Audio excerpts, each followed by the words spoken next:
तो जैसा कि हमने पिछले एपिसोड में देखा था कि गुचेन ने काफी आसानी के साथ ये चैन को मार डाला था। इसके बाद वो उसे रास्ते से हटा के हेलबर्ड यानी स्पीयर को लेने के लिए आगे बढ़ने लगता है, लेकिन अचानक से सुप्रीम मास्टर की बॉडी के अंदर से उसकी एनर्जी बाहर निकलने लगती है। गुचेन को समझ में आ जाता है कि ये चैन ने सबसे पहले इसकी सोल को डिस्ट्रॉय किया था, जिसके बाद उसने सुप्रीम मास्टर से अप्रूवल लिया था, जिसके बाद ही वो स्पीयर को यूज कर पा रहा था। लेकिन गुचेन ने ये चैन को मार डाला है और ऊपर से वो कभी भी सुप्रीम मास्टर से अप्रूवल नहीं ले पाएगा।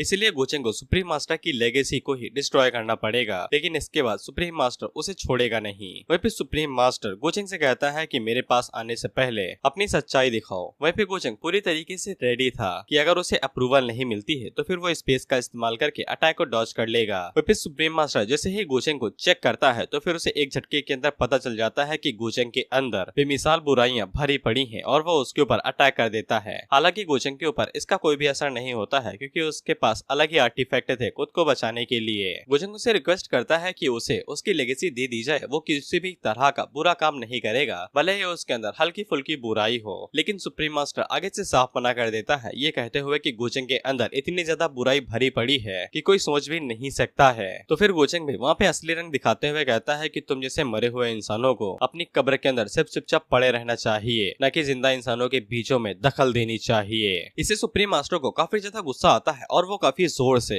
गुचेन के ऊपर एक जोरदार हमला करता है। लेकिन गुचेन भी पूरी तरीके से रेडी था और वो अपने ऊपर मल्टीपल लेयर की बहुत सारी कोट लगा लेता है, जिससे बिल्डिंग के अंदर एक तगड़ा धमाका होता है और वो पूरी जगह ही टूटने लगती है। लेकिन गुचेन को कुछ भी नहीं हुआ था उसके आर्टिफैक्ट की वजह से। वहीं पे गुचेन भी आगे से कहता है कि डीमन हेलबर्ड यहाँ पे पड़े पड़े सिर्फ जंग ही खा रहा है, उसे किसी ऐसा इंसानों के हाथों में होना चाहिए जो उसका इस्तेमाल मारने के लिए करे। वहीं पे हेलबर्ड भी आगे से हिलते हुए हाँ कहता है। इस पे सुप्रीम मास्टर आगे से बताता है कि डीमन हेलबर्ड बहुत ज्यादा बुरी चीज है और अगर वो यहाँ से बाहर निकलती है तो वो किसी भी चीज को राख में बदल देगी। लेकिन गुचेन को इसे कोई फर्क नहीं पड़ता था। तो फिर सुप्रीम एल्डर आगे से अपनी एनर्जी को इकट्ठा करते हुए कहता है कि जो कोई भी इवल के रास्ते पे चलते हैं उनका मरना बहुत ज्यादा जरूरी है। लेकिन गुचेन आगे से कहता है कि तुम ही लोग कौन सा अच्छे हो जो सत्य के रास्ते पे चलते हैं। तुमने कई सारे लोगों को यहाँ पे बुलाया और वो सभी मारे जा रहे हैं और इसी तरीके से दूसरे लोग मरते हैं, तो फिर क्या तुम सेल्फिश नहीं हो जो ये सब कुछ खुद के लिए कर रहा है। इस पे सुप्रीम मास्टर आगे से बस इतना ही कहता है कि जो भी लोग कल्टीवेशन का रास्ता चुनते हैं उनके पास दो मौके होते हैं, या तो वो स्ट्रगल करेंगे और ताकतवर बनेंगे या फिर स्ट्रगल करते हुए ही मारे जाएंगे।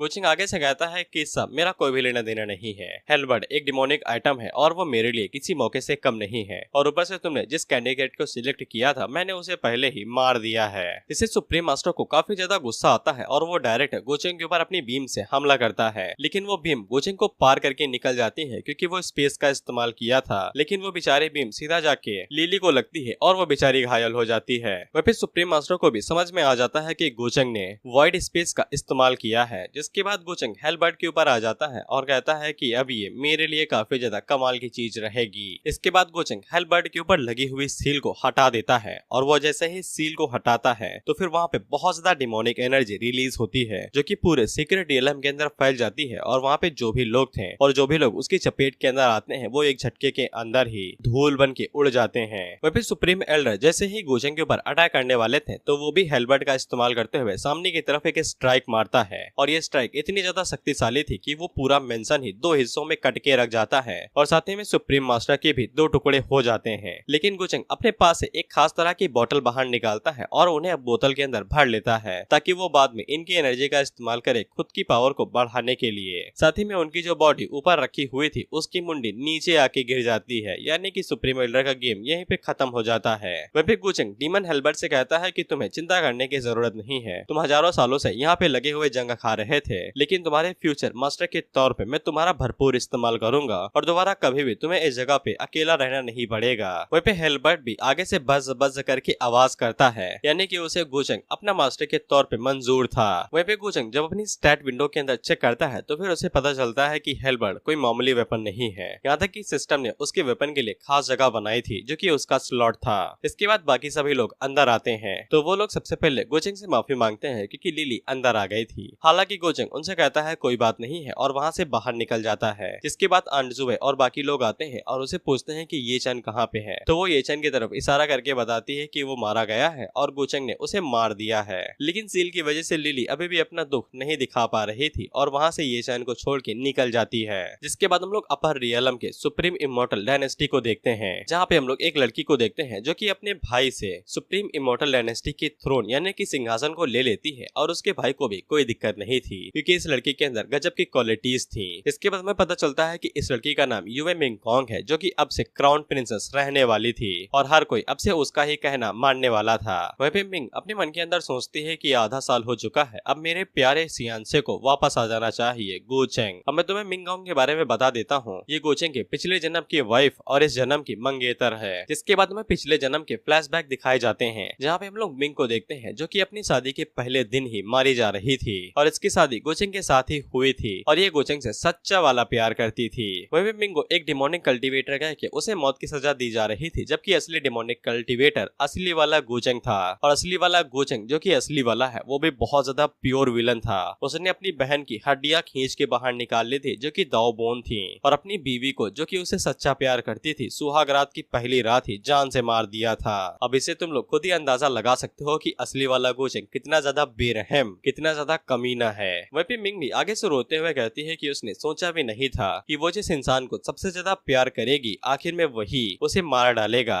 इसीलिए मिंग इस जिंदगी के अंदर फैसला करती है कि वो गोचेंग को पूरी तरीके से बर्बाद कर देगी और उसके असली चेहरे को सामने लाएगी और उसकी जिंदगी जीते जी नर्क बना देगी। इसके बाद हम लोग गोचेंग को देखते हैं जहाँ पे एल्डर ही अपर वर्ल्ड का रास्ता खोलते हैं और वो तीनों आसानी के साथ अपर वर्ल्ड के अंदर आ जाते हैं। इसके बाद गोचेंग सबसे पहले अपने फादर से मिलने के लिए जाते हैं, जहाँ पे फादर अपने बेटे को देख के काफी ज्यादा खुश हो जाते हैं और उससे पूछते हैं कि वो जिस काम से नीचे गया हुआ था क्या उसने पूरा कर लिया। तो फिर गोचेंग आगे से हेलबर्ट अपने फादर को दिखाता है, तो वो हेलबर्ट को देख के काफी ज्यादा खुश हो जाते हैं और कहते हैं कि इसके पास तो स्पिरिट भी है, लेकिन वो गोचेंग को अभी इस वेपन को इस्तेमाल करने से मना करते हैं क्योंकि गोचेंग के पास डिमोनिक हार्ट है जिसकी मदद से वो कभी भी ईवल बन सकता है और इस दुनिया के अंदर डिमोनिक कल्टीवेशन और ईवल चीजें बहुत ज्यादा बुरी मानी जाती है, यहाँ तक कि कई सारे सेक्ट एक साथ मिलकर तुम्हें मार भी सकते हैं। इसीलिए गोचेंग इस बात को अभी तक छुपाए हुए था कि उसके पास डिमोनिक हार्ट है। वह भी गोचेंग के फादर उसे कहते हैं कि अपनी मदर से भी जाके मिल लो, वो तुम्हें काफी ज्यादा मिस कर रही थी। इसके बाद गोचेंग के फादर उसे मिंग के बारे में बताते हैं कि तुम्हारे जाने के बाद उसने बहुत ज्यादा मेहनत की है, अब वो खुद को एक एम्प्रेस समझ रही है और यहाँ तक कि उसकी मदर भी उसे अपनी बहू के तौर पे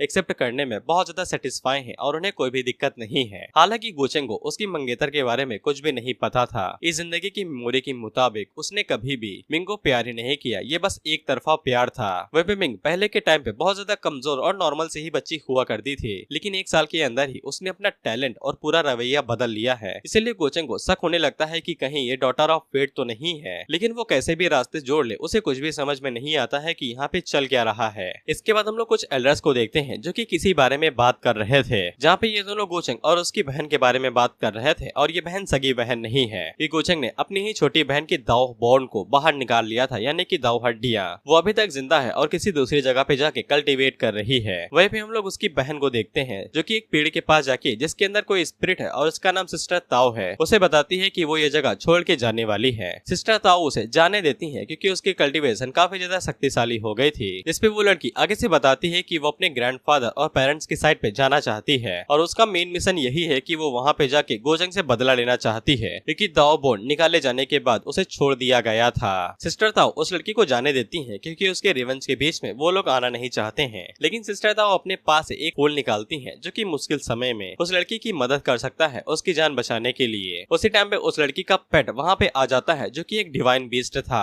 और वो लड़की उसके ऊपर बैठ के वहाँ से चली जाती है और रोते हुए कहती है कि यहाँ पे सिस्टर ताओ और बाकी सभी एल्डर्स ने उसका बहुत ज्यादा ख्याल रखा है और उसे काफी अच्छे से ट्रेन किया है, इसीलिए वो उन लोगों से मिलने के लिए जरूर वापस आएगी। इसके बाद हम लोग एल्डर ही को देखते हैं जो कि इमोर्टल लैंड के किसी बाहरी इलाके में जाते हैं, जहाँ पे वो सभी लोग बाहर आते हैं और उन्हें ग्रेट करते हैं और पूछते हैं कि वो लोग यहाँ पे किस लिए आए हैं। तो फिर एल्डर ही आगे से बताते हैं कि वो यहाँ पे किसी को ढूंढने के लिए आए हैं, जो कि और कोई नहीं ये लड़की गोचेंग की छोटी बहन जियान होती है। वह भी जियान को भी समझ में आ जाता है कि गोचेंग उसे ढूंढने की कोशिश कर रहा है और वो फैसला कर लेती है कि जब तक वो पूरी तरीके से गोचेंग के साथ फाइट करने के लिए रेडी नहीं हो जाती है तब तक वो छुप के ही रहेगी। इसके बाद वो वहाँ से खिसकने लगती है। वहीं पे हम लोग गोचेंग को देखते हैं जो कि उन सभी चीजों को कैलकुलेट करने की कोशिश कर रहा था, यहाँ पे चल क्या रहा है और क्या क्या होने वाला है। इसके बाद वो सिस्टम की मदद से वहाँ पे ब्रेक थ्रू कर लेता है, तो फिर बहुत ज्यादा एनर्जी रिलीज होती है और सभी को पता चल जाता है कि गोचेंग ने सक्सेसफुली ब्रेक थ्रू करके किंग फेस को अचीव कर लिया है। और मैं तुम्हें पहले ही बता दूं कि इसकी असली कल्टीवेशन वो छुपी हुई है। वह भी गोचेंग जैसे ही किंग फेस के अंदर आता है तो फिर उसे पता चल जाता है कि अब वो दुनिया के इमोशंस को भी फील कर सकता है। साथ ही में वो अपनी दाव बोन को देखता है जो कि उसने जियान से ही चुराई थी और उसे पता चल जाता है कि उसकी बहन अभी तक जिंदा है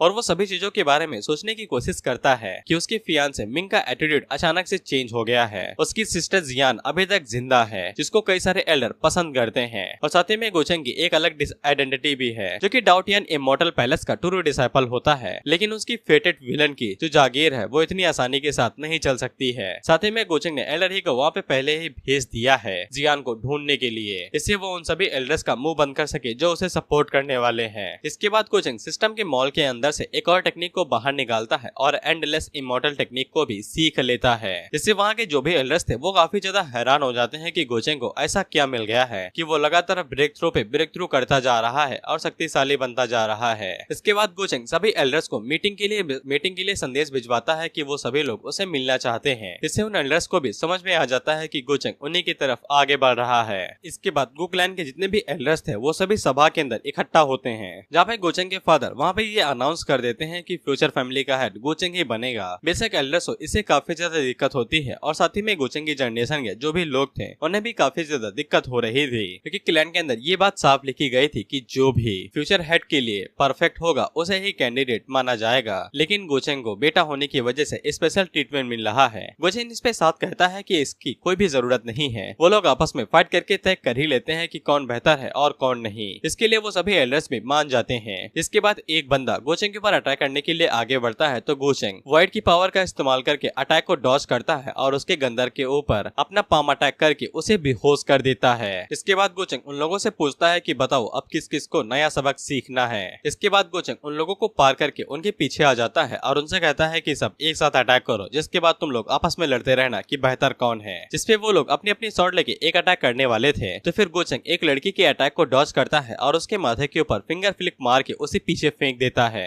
इसके बाद कुछ लड़के आगे बढ़ते हैं और गोचेंग के ऊपर अपनी अपनी टेक्निक का इस्तेमाल करते हुए अटैक करते हैं। हालांकि गोचेंग उन सभी के अटैक्स को डॉज करता है और उनके ऊपर पंचेस और पाम अटैक करते ही उन सभी को नॉकआउट करते जा रहा था। उसी टाइम पे एक और बंदा गोचेंग के ऊपर से डिवाइन किक से अटैक करता है, लेकिन गोचेंग उसे डॉज कर लेता है। तो फिर दूसरा बंदा आगे बढ़ता है जो कि गोचेंग के ऊपर स्पिरिचुअल शॉट से अटैक करता है, लेकिन गोचेंग उन सभी को भी डॉज कर लेता है। उसी टाइम पे तीसरा बंदा गोचेंग के ऊपर एक फायर अटैक करता है, लेकिन गोचेंग उसे अपने हाथों की मदद से ही अपने स्पेस के अंदर ट्रांसफर कर लेता है और जब दूसरी लड़की उसके ऊपर अटैक करने के लिए आ रही थी तो गोचेंग उसी के ऊपर वो फायर अटैक कर देता है, जिससे वो लड़की वहीं पे नॉकआउट हो जाती है। इसके बाद गोचेंग उड़ते हुए ऊपर की तरफ जा रहा था तो फिर उन्हें लगता है कि गोचेंग भागने की कोशिश कर रहा है, तो वो सभी भी गोचेंग का पीछा करने लगते हैं और उसके ऊपर अटैक करते हुए चोटी के ऊपर जाने लगते हैं। हालांकि गोचेंग यहाँ पे अपनी टेक्निक का इस्तेमाल करने के लिए आया था। इसके बाद वो एंडलेस इमॉर्टल टेक्निक का इस्तेमाल करता है तो आसमान से रोशनी चमकने लगती है। इसके बाद वहाँ पे एक बहुत बड़ा पाम आता है जो कि उन सभी लोगों के ऊपर एक ही बार में अटैक करता है और वो सभी लोग एक ही बार में नॉकआउट हो जाते हैं। गोचेंग के फादर आगे से कहते हैं कि अब यहाँ पे दूसरा कोई भी कैंडिडेट नहीं है, इसीलिए गोचेंग फैमिली हेड बनेगा। जिसपे एल्डर्स को गुस्सा तो आ रहा था, लेकिन अब वो यहाँ पे कुछ भी नहीं कर सकते थे,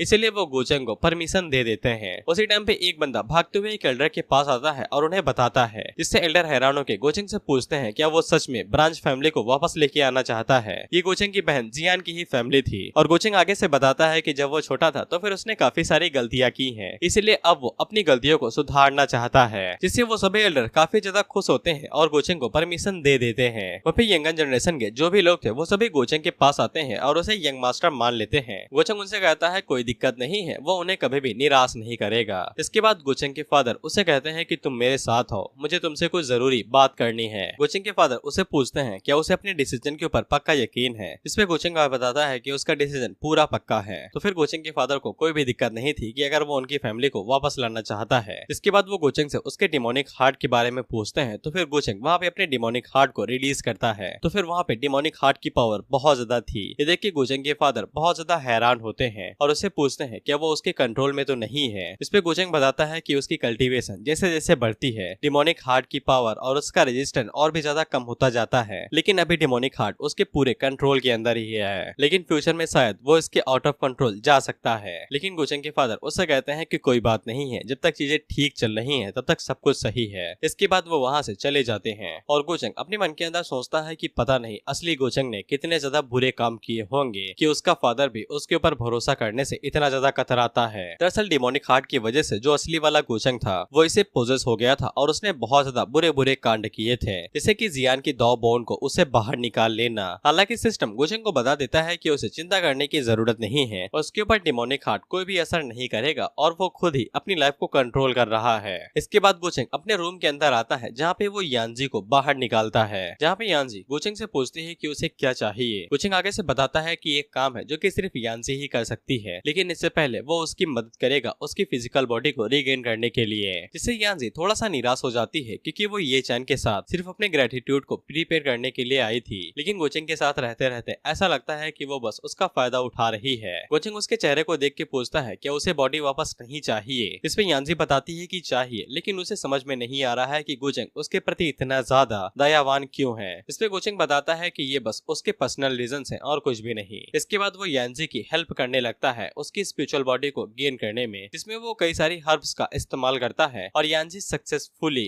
अपनी फिजिकल बॉडी को गेन कर लेती है। यहाँ तक कि यांजी भी हैरान हो जाती है कि उसके पास उसकी असली बॉडी आ गई और गोचेंग उसकी ठुड्डी को पकड़ के उससे कहता है कि इतना बुरा भी नहीं है। इसके बाद गोचेंग यांजी को उसके मिशन के बारे में बताता है कि उसे अबैंडन इमॉर्टल लैंड के अंदर जाता है और किसी चीज को ढूंढना है। इसके बाद वो यांजी को एक तलिस्मा भी देता है जो कि स्पेस ब्रेकिंग तलिस्मा था। इसकी मदद से वो कहीं से भी कहीं पे भाग के आ सकती है और अगर उसका सामना शक्तिशाली अपोनेंट से हो जाता है तो वो बिना किसी दिक्कत के इसका इस्तेमाल करके अपनी जान बचा ले, क्योंकि सेफ्टी सबसे ज्यादा मैटर करती है। इस पे यांजी आगे से कहती है कि वो पूरी कोशिश करेगी जिससे ये मिशन सक्सेसफुल हो सके। इसके बाद हम लोग गोचेंग को देखते हैं जो कि कीहान और सोकिंग को जैसे अल्केमी सेक्ट लेके जाता है और ये अल्केमी सेक्ट काफी ज्यादा बुरे हालातों में था। अगर यहाँ पे कुछ ताकतवर एल्डर्स ना होते तो ये काफी जल्दी ढह गया होता। वह गोचेंग यहाँ पे कीहान को छोड़ने वाला था क्योंकि कीहान का टैलेंट काफी ज्यादा कमाल का है और अगर गोचेंग इनकी सेक्ट की मदद करता है तो फिर ये लोग भी गोचेंग को फेवर्स देंगे। वहाँ पे गोचेंग जैसे ही वहाँ पे कीहान को लेके पहुँचता है तो फिर वहाँ पे एक एल्डर आता है जो कि गोचेंग को छोड़ के सीधा कीहान को चेक करता है और आगे से कहता है कि इसके अंदर कमाल का टैलेंट है और वो गोचेंग को ऑफर देने लगता है कि अगर वो कीहान को यहाँ पे 15 सालों के लिए छोड़ देता है तो फिर वो इसे कमाल का सेक्ट लीडर बना देगा जो अल्केमी परफॉर्म करने के मामले में बहुत ज्यादा कमाल की होगी। लेकिन उसी टाइम में वहाँ पे बाकी एल्डर्स भी आ जाते हैं जो कि कीहान को लेके लड़ने लगते हैं कि अगर वो उसके पास रहेगी तो फिर वो उसे और भी ज्यादा कम टाइम के अंदर और ज्यादा शक्तिशाली बना देंगे और वो लोग आपस में ही लड़ने लगते हैं। इसीलिए कीहान उनसे घबरा के गोचेंग के पीछे जाके छुप जाती है। खैर उसी टाइम पे वहाँ पे जीजी अल्केमी सेक्ट की लीडर आती है जिनका नाम जियान था और वो गोचेंग से कहती है कि अगर गोचेंग कीहान को उसके पास छोड़ देता है तो वो अगले 10 सालों के अंदर कीहान को अल्केमी की ग्रैंड मास्टर बना देंगे। क्योंकि ये सेक्ट लीडर थी इसीलिए बाकी एल्डर्स उनसे लड़ते ही नहीं है। वहीं पे जियान आगे से गोचेंग को एक टोकन देती है जो कि उन्हें अल्केमी सेक्ट के एक मास्टर के तौर पे ही इस्तेमाल करने का औहदा देता है, जिससे वो एल्डर काफी ज्यादा हैरान होते हैं। लेकिन जियान बताती है कि गोचेंग उन्हें काफी ज्यादा अच्छा फेवर दे रहा है इसलिए उन्हें बदले में कुछ तो देना चाहिए ना। वहीं पे गोचेंग भी इस डील के लिए मान जाता है और वो कीहान को जियान का डिसाइपल बना देता है और उसके सर को सहलाते हुए कहता है कि उनकी बात अच्छे से मानना और अगर तुमने गलती की तो फिर तुम्हें पनिशमेंट मिलेगी। जिससे कीहान शर्माते हुए कहती है कि वो बिल्कुल और उसकी उम्मीदों पे खड़ा उतरेगी। जिससे वो सभी लोग भी हैरान होकर अपने मन के अंदर सोचते हैं कि ये मेरी डिसाइपल है लेकिन मुझे कुछ तो गड़बड़ लग रही है। इसके बाद हम लोग सोकिंग को देखते हैं जो कि काफी ज्यादा उदास लग रही थी। गोचेंग उससे पूछता है कि तुम्हें क्या हुआ है तो फिर वो आगे से उदास होकर बताती है कि उसने कीहान के लिए काफी ज्यादा अरेंजमेंट्स कर दिए हैं लेकिन उसने सोकिंग के लिए अभी तक कुछ भी नहीं किया है। क्या गोचेंग को अब सोकिंग की जरूरत नहीं है? गोचेंग उसे बताता है कि अगर मुझे तुम्हारी जरूरत ही ना होती तो फिर मैं तुम्हें ऊपर लेके ही ना आता और नीचे छोड़ देता। तुम्हारी बुद्धि थोड़ी सी तेज है लेकिन इन सभी मामलों के अंदर तुम बेवकूफ बन जाती हो। जिसके बाद गोचेंग सोकिंग से पूछता है क्या कुछ ऐसा है जो तुम मुझे बताना चाहती हो। इसमें सोकिंग उसे बताती है कि वो सच में उसे कुछ छुपा रही है और वो उसे बताने लगती है कि वो दूसरे बेबीज के मुकाबले में जब से पैदा हुई है तब से ही अलग है, यहाँ तक कि उसके सी ऑफ कॉन्शियसनेस के अंदर भी गड़बड़ है। जिसपे गोचेंग पीछे मुड़ के उससे कहता है कि तुम्हारा मतलब एक बॉडी के अंदर 2 सोल होने से है ना। इसको भाई पहले से ही पता था कि सोकिंग इसे क्या छुपा रही है। जिसपे कीहान आगे से हार में भरती है। गोचेंग अपने मन के अंदर सोचता है कि इसी वजह से मेरी लक वैल्यू काफी ज्यादा बढ़ रही थी इसकी ट्विन सोल होने की वजह से। इसके बाद गोचेंग उसे पूछता है कि अगर उसके पास दूसरी सोल है तो फिर उसके पास इंटेलिजेंस और पिछली लाइफ के मेमोरीज भी होनी चाहिए। क्या उसके पास उसकी दूसरी सोल की कोई मेमोरीज हैं? जिसपे सोकिंग उसे बताती है कि उसके पास है लेकिन वो धीरे धीरे करके गायब होने लगी है। लेकिन जब से वो अपर रियलम के अंदर आई है वो सभी फीलिंग्स और ज्यादा शक्तिशाली होती जा रही है। वह भी सोकिंग की दूसरी सोल उसे कहने लगती है कि अब वो लोग गोचेंग के के ऊपर भरोसा नहीं कर सकते हैं क्योंकि उसने गोचेंग को उनके सीक्रेट के बारे में बता दिया है। वह भी गोचेंग अपने मन के अंदर सोचता है कि अपर रियलम के अंदर किसी ग्रेट पावर की वजह से ये काफी बुरी तरीके से घायल हो गई होगी, जिसके बाद ये लोअर रियलम के अंदर रिकार्नेट हो गई होगी और सन ऑफ फेट की फीमेल लीड बन गई। लेकिन चीजें इतनी ज्यादा सिंपल तो नहीं लगती हैं। वह भी सोकिंग गोचेंग को बताती है कि उसे अक्सर एशियन बैटलफील्ड के सपने आते रहते हैं, जहाँ पे वो कई सारे लोगों को देखती है जो कि उसके सामने अपना सर झुका के उसकी पूजा करते हैं और उसने उन लोगों को कभी भी नहीं देखा है। और सपने के अंदर उसका चेहरा बहुत ज्यादा सैवेज और एकदम रूथलेस डेविल की तरह होता था, जो हर किसी चीज को डिस्ट्रॉय करना चाहती है। हालांकि गोचेंग उसे कहता है कि कोई बात नहीं है, उसे खुद इतना सब तो नहीं पता है, लेकिन अगर उसके पास एक दूसरी सोल है जो कि एक ही बॉडी के अंदर है, तो फिर उसके पास नॉर्मल लोगों के मुकाबले में बहुत ज्यादा चालाकी और विजडम है और इसके लिए ये बहुत ज्यादा फायदे का रहेगा अगर वो दोनों आपस में मिल जाती हैं और उसके लिए नई दुनिया के रास्ते खुल सकते हैं। इससे सोकिंग भी काफी ज्यादा खुश हो जाती है। वह गोचेंग अपने मन के अंदर सोचता है कि इस अजीब सी दुनिया के अंदर जहाँ पे हमेशा ये बात पता चल सकती है कि मेरे पास डिमोनिक हार्ट है, तो फिर क्या तुम मेरे लिए एक अच्छा टूल नहीं रहोगी जो कि मेरे लिए इन सभी चीजों को कवर कर सकता है। बड़ा हरामी है यार, सोकिंग को इस्तेमाल करना चाहता है खुद के फायदे के लिए ताकि इल्जाम लगा सके कि मेरे पास तो डिमोनिक हार्ट है ही नहीं, वो तो सोकिंग के पास है। इसके बाद गोचेंग सोकिंग से कहता है कि वो जब तक चीजें ऐसी चल रही हैं तब तक ऐसे ही रहे। कुछ ही टाइम के अंदर वो अपनी मदर के वापस जाएगा, जिसके बाद वो जो कि ताइचू टेम्पल के अंदर है, और अगर वो समझेंगे तो फिर वो तुम्हारी मदद जरूर करेंगी। और वो अपने मन के अंदर सोचता है कि ताइचू टेम्पल ही वो असली जगह थी जहाँ पे ताइचू डीमन कल्ट रहता था और डिमोनिक पावर के सक्सेसर के रूप में ये सारी चीजें उसी से कनेक्टेड हैं। इसीलिए गोचेंग को वहाँ पे जरूर जाना चाहिए। लिटरली ये भाई बहुत ज्यादा कमीना है, अगर इसे जरूरत पड़ी तो ये अपने फादर को भी एक झटके के अंदर मार सकता है। जिसके बाद हम लोग देखते हैं कि मिंग और उसके फादर गोचेंग के फादर से मिलने के लिए जाते हैं, जहाँ पे गोचेंग भी आने वाला था। मिंग हमें बताती है कि उसके फादर उसके प्रति बहुत ज्यादा स्ट्रिक्ट थे, लेकिन गोचेंग के फादर उसे अपनी बेटी की तरह ही ट्रीट करते थे। लेकिन गोचेंग के डिमोनिक हार्ट की वजह से वो धीरे धीरे करके बीमार होते गए और अपनी कल्टीवेशन को खो दिया और काफी ज्यादा बीमार हो गए। इसी चक्कर में गोचेंग की मदर भी ये सह नहीं पाई और वो भी बीमार हो गई और उनकी इलाज कभी भी नहीं मिल पाया। यहाँ तक कि गोचेंग ने जो जियान के साथ किया था उस वजह से भी गोचेंग के फादर को काफी ज्यादा चोट पहुंची थी, इसीलिए वो काफी ज्यादा बीमार हो गए। और मिंग अपने मन के अंदर सोचती है कि पता नहीं गोचेंग कितने सारे लोगों को चोट पहुंचाएगा। और उसी टाइम पे वहाँ पे गोचेंग भी आ जाता है। वहाँ पे गोचेंग के फादर गोचेंग और मिंग को एक साथ बाहर भेज देते हैं ताकि वो मिंग के फादर के साथ कोई जरूरी बात कर सके, जिसपे वो दोनों वहाँ से निकल जाते हैं और वो दोनों आपस में बात करते हुए कहते हैं कि दोनों बच्चे काफी बड़े हो चुके हैं। वहाँ पे गोचेंग मिंग को तीसरी नजरों से देख रहा था, तो फिर मिंग उससे पूछती है क्या मेरे चेहरे पे कुछ लगा है जो ऐसे घूर रहे हो। लेकिन गोचेंग असल में तो उसके लक पॉइंट्स को देख रहा था जो कि 8000 से भी ऊपर है। वहीं पे गोचेंग मिंग से पूछता है क्या तुम यहाँ पे सगाई तोड़ने के लिए आई हो। इससे मिंग को ऐसा लगता है कि गोचेंग को सच्चाई के बारे में पता चल चुका है, इसीलिए वो काफी प्यार से कहती है कि अगर उसे सगाई तोड़नी है तो फिर वो तोड़ सकता है, क्योंकि गोचेंग वैसे भी उससे नफरत ही करता आया है। हालांकि गोचेंग ऐसा बिल्कुल भी नहीं चाहता था, वो तो बस ऐसे ही बात कर रहा था। वहीं मिंग का प्लान ये था कि वो अभी एंगेजमेंट को तोड़ना नहीं चाहती है ताकि वो धीरे धीरे करके गोचेंग का भरोसा जीत सके। और जैसे ही गोचेंग मिंग के सामने अपना गार्ड ऑफ कर देगा तो फिर वो धीरे धीरे करके गोचेंग को खत्म कर देगी। अब यहाँ पे गोचेंग अपनी असली चाल चलना शुरू करता है और वो मिंग से कहता है कि उसने बीते सालों में उसको जैसे भी ट्रीट किया हो वो उसका पास्ट था, लेकिन अब से वो उसे बहुत ज्यादा अच्छे से ट्रीट करेगा और वो सगाई को भी नहीं तोड़ेगा। इससे मिंग को ऐसा लगने लगता है कि गोचेंग को पता चल चुका है कि वो रीबॉर्न हुई है, नहीं तो अचानक से इस कमीने का दिल तो नहीं बदलने वाला था। और वो खुद को समझा लेती है कि ये बस धोखा देने का तरीका है, उसे अपने मिशन के बारे में नहीं भूलना चाहिए। लेकिन गोचेंग तो उसके ऊपर प्यार ही बरसाया जा रहा था। उससे पूछता है कि तुम्हें इतना पसीना क्यों आ रहा है, क्या तुम्हें बुखार है, क्या तुम्हारी तबीयत खराब है। वहीं मिंग उसे पूछती है क्या तुम झूठ तो नहीं बोल रहे हो, तुम सच में सगाई नहीं तोड़ना चाहते ना, मैं बहुत ज्यादा खुश हूँ। इस पे गोचेंग उसे गले लगा लेता है और उससे कहता है कि बिल्कुल भी नहीं, वो उसे झूठ कैसे बोल सकता है। वहीं हमें तो पता है कि गोचेंग ऐसा क्यों कर रहा था और अपने मन के अंदर सोचता है कि तुम्हारी एक्टिंग लिन टियान से तो बिल्कुल भी अच्छी नहीं है। वहीं मिंग उसे पूछती है कि तुम अचानक से इतने अच्छे क्यों हो गए। गोचेंग बताता है अरे तुम मेरी बीवी हो भाई, फ्यूचर में बनने वाली हो, मैं तुमसे नाइस कैसे नहीं रहूंगा। जिसमें मिंग की आंखों में आंसू आ जाते हैं और वो मन के अंदर सोचती है कि पिछले जिंदगी में जब शॉर्ट से मेरा दिल चीर दिया था तब याद नहीं आया था कि मैं तुम्हारी बीवी थी। इसके बाद वो अनकंफर्टेबल होके वहाँ से चली जाती है। उसकी जाने के बाद सिस्टम गोचेंग के पास आता है और उसे बताता है कि मिंग डॉटर ऑफ फेट है और वो रिबॉर्न होके एक एम्प्रेस बनी है जिसके दिल के अंदर प्यार और नफरत बहुत ज्यादा गहराई से घुसी हुई है। इसीलिए गोचेंग को 2 ऑप्शन दिए जाते हैं। पहला तो ये है कि उसे पीछे जाओ, उसे मनाओ, उसको प्यार दो और उसे अपना कर लो, और दूसरा ये था कि डायरेक्ट मार दो, और दोनों रिवॉर्ड सेम ही थे। थे। 5000 लक पॉइंट, 25,000 डायनेस्टी पॉइंट। और मैं गारंटी देता हूँ कि अगर यहाँ पे लड़का होता तो भाई पक्का सीधा मारने वाला ऑप्शन चूज करता, लेकिन लड़की है तो सीधा डॉटर को बचाने वाला किया है। क्योंकि गोचंग ने सेकंड ऑप्शन चूज किया था तो फिर उसे वो सभी चीजें दिखाई जाती हैं जो कि मिंग और उसके बीच में पिछले लाइफ के दौरान हुई थी, और उसे पता चल जाता है कि मिंग को बहुत ज्यादा इमोशनल डैमेज हुआ था।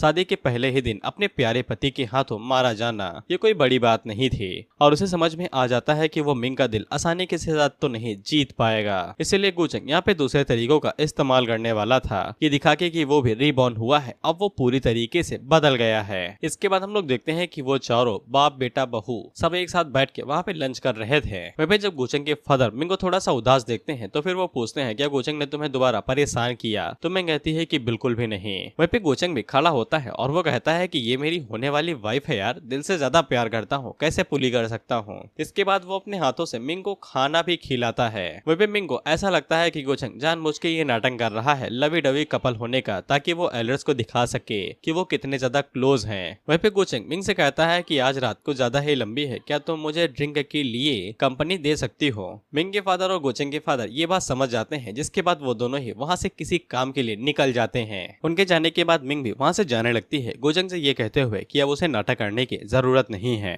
जिसपे गोचंग आगे से कहता है कि मैं नाटक नहीं कर रहा था, लेकिन तुम पहले से काफी ज्यादा बदल गई हो। इससे मिंग को ऐसा लगने लगता है कि गोचंग उसकी तरह रिबॉर्न नहीं हुआ है, इसीलिए वो तो अभी तक उन दोनों के बीच में डिफरेंस को चेक नहीं कर पा रहा है। लेकिन उसे समझ में आ जाता है कि गोचंग कभी भी नहीं बदल सकता है, फिर चाहे जो भी हो जाए। और वो वहाँ से जा ही रहे थे कि उसी टाइम पे गोचंग उसके ऊपर पाम अटैक कर देता है, जिसको मिंग काफी आसानी के साथ ही रोक लेती है। गोचंग उसे कहता है कि तुम पहले ही ड्यूक फेस तक पहुंच चुकी हो और तुमने मुझसे काफी सारी चीजें छुपा ली हैं। इसके बाद वो मिंग को पकड़ के अपनी तरफ खींच लेता है और उसे कमर से अपने करीब कर लेता है, जिसपे मिंग हैरान हो जाती है और उसे कहती है कि मुझे छोड़ो। गोचंग उसे कहता है कि तुम अभी भी पूरी तैयारी से नहीं आई हो। इसके बाद वो मिंग को छोड़ देता है तो मिंग पीछे हट जाती है और उससे पूछती है कि तुम क्या करने की कोशिश कर रहे हो। इसके बाद वो गोचंग से कहती है कि मुझे पता लग चुका था कि मैं तुम्हें कितना ही चाहे उतना खुश कर दूं, लेकिन तुम कभी भी नहीं बदलोगे। इसलिए मैं खुद को शर्मिंदा करने की जगह पे खुद को ताकतवर बनाने के बारे में सोचा और अपनी ताकत को बढ़ा लिया। इसके बाद वो गोचंग के डायलॉग जो उसको पिछली जिंदगी में गोचंग ने उसको दिया था वही मारती है।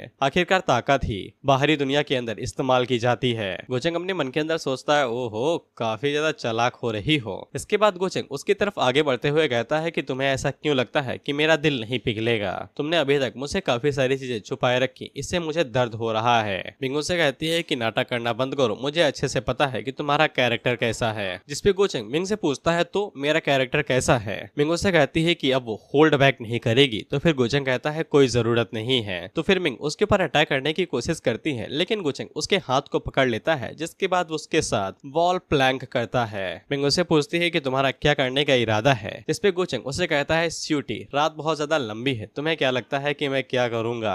इसके बाद गोचंग उसे धीरे धीरे करके परेशान करने लगता है और मिंग रजिस्ट करने की कोशिश करती है, लेकिन वो आखिर में हार मान ही लेती है। जिसके बाद वो दोनों एक साथ सो लेते हैं। हाँ सच में सो लेते हैं। वहीं पे गोचंग की जब सुबह आंख खुलती है तो फिर मिंग उसे बिना कुछ कहे ही सुबह बिना बताए वहाँ से निकल गई थी। लेकिन गोचंग को ये बात समझ में नहीं आती है कि मिंग ने इतनी जल्दी गिव अप क्यों कर दिया, और उसे ऐसा लगता है कि उसने जो धोखा और नफरत सहा था उसके लिए वो अपनी बॉडी के ऊपर भी गिव अप करने के लिए राजी है। उसने इस हद तक अपने आप को मेंटली प्रिपेयर कर लिया है गोचंग से बदला लेने के लिए। हालांकि गोचंग को मिंग पसंद आ गई है, और अगर ये नफरत वाला बवाल ना होता तो फिर वो मिंग को काफी अच्छे से ट्रीट करता। खैर गोचंग के पास नोटिफिकेशन आता है कि उसने मिंग को हल्का फुल्का तो अपनी तरफ कर ही लिया है, तो फिर इसीलिए उसकी लक वैल्यू बढ़ जाती है। इसके बाद गोचंग अपने कपड़े बदलता है और बाहर की तरफ निकल जाता है बाकी चीजों को संभालने के लिए, क्योंकि अभी मिंग वाला मामला थोड़ी देर के लिए शांत हो गया है। वहीं पे हम लोग मिंग को देखते हैं जो कि एक अपनी सर्वेंट से पूछती है कि उसे गोचंग कैसा लगता है, तो वो आगे से यही बताती है कि लोग मानते हैं कि वो बहुत ज्यादा घटिया और कमीना है, लेकिन उस सर्वेंट को ऐसा लगता है कि गोचंग काफी ज्यादा ठीक है और उसने मिंग को भी काफी अच्छे से ट्रीट किया है। वहीं पे मिंग को तो पहले से ही पता था कि गोचंग कितना ज्यादा अच्छा है, लेकिन उसे ये बात समझ में नहीं आ रही थी कि उसके पास 2 जिंदगियों का एक्सपीरियंस है, लेकिन इसके बावजूद वो गोचंग की किसी भी चीज को समझ क्यों नहीं पा रही है। खैर वो अभी के लिए इन सभी चीजों को इग्नोर करती है, बस इतना ही सोचती है कि अगर गोचंग उसे कभी भी नुकसान पहुंचाने के बारे में सोचता भी है तो वो उससे बदला जरूर लेगी, क्योंकि मिंग ने देख लिया है कि गोचंग अब पिछली लाइफ की तरह नहीं है, तो फिर मिंग उससे बदला नहीं लेगी, बस अपनी ताकत को ही बढ़ाएगी। लेकिन अगर गोचंग उसके पीछे आता है तो फिर वो बदला जरूर लेगी। इसके बाद हम लोग सिस्टर यांजी को देखते हैं जो कि अबैंडन लैंड गई हुई थी, और तभी उनके ऊपर वहाँ के मास्टर्स अटैक ट्राई कर देते हैं तो फिर वो जल्दी से गोचेंग के तलिस्मा का इस्तेमाल करती हैं और वहाँ से बच के निकल जाती हैं और अपने मन के अंदर सोचती हैं कि इस जगह पे इतने ताकतवर मास्टर कैसे हो सकते हैं। और वो भागते हुए बस यही सोचती है कि उसे गोचेंग को इसके बारे में बताना पड़ेगा। जिसके बाद हमें पता चलता है कि इमोर्टल अबैंडन लैंड ये वही जगह है जहाँ पे गोचेंग की छोटी बहन जियान ट्रेनिंग करती आई हुई थी सेक्टर से बाहर निकालने जाने के बाद। और ये सभी एल्डर्स भी अपने मन के अंदर यही सोचते हैं कि उसके पास गोचेंग फैमिली की तरफ से कोई भी औरा नहीं था और इन्हें कुछ भी समझ में नहीं आता है कि यानजी यहाँ पे जियान के लिए आई थी या फिर किसी और काम से।